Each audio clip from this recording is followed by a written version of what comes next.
make sure that you live in a house that's free of toxin, you know. Toxic chemicals, toxic cleaning chemicals. Yes, like in my house, I have a lot of plants. It's my pothos. Yeah, they call it pothos.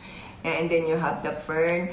So these plants, they have the capability of absorbing toxic chemicals. The toxic chemicals that are usually found in the house are benzene, toluene, formaldehyde. Okay, we get the benzene and the toluene from the paints. Okay, the formaldehyde, we get it from our furnitures. So especially when it's very, lalo na pag mainit, when it's hot, they can just evaporate. Tapos yung anak mo, naaamoy niya, they can smell it. You know, that's the most terrifying for me, our children. You know, they can just smell.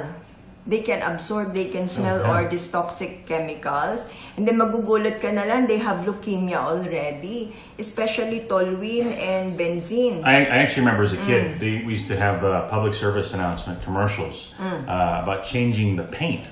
Because back then there were a lot of lead-based paints. And a lot of children would eat them.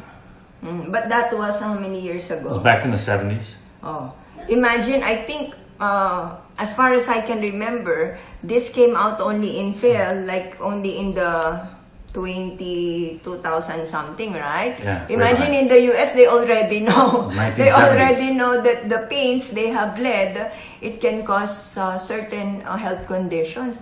But as Filipinos, diba, kailan lang sinabi sa atin yan? Oh.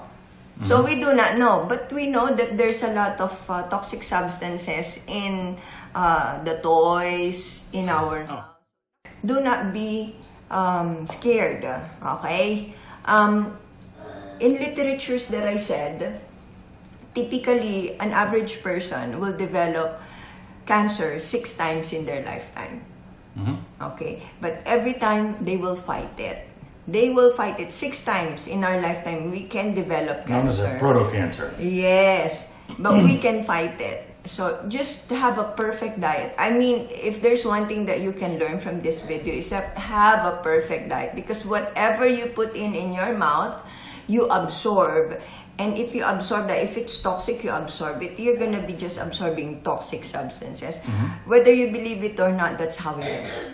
Okay? Right now, actually, there was one person I was talking to last time.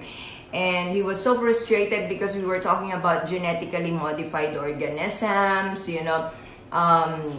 And he's trying to say, Doctora, you know, what can I do? I mean, I want to eat outside, you know, and I'm not 100% sure that the food that they are serving is not GMO. And I told them that the world is not perfect, okay? So we can always, what we can do is we can control some of the food, but not 100%. That's why it's very important to have detox, okay? And detoxification for me is one of the cornerstone of the Dr. Farrah protocol. So it's actually in my other book, my 3rd book, how does the Dr. Farrah protocol works? And one of them is detoxification.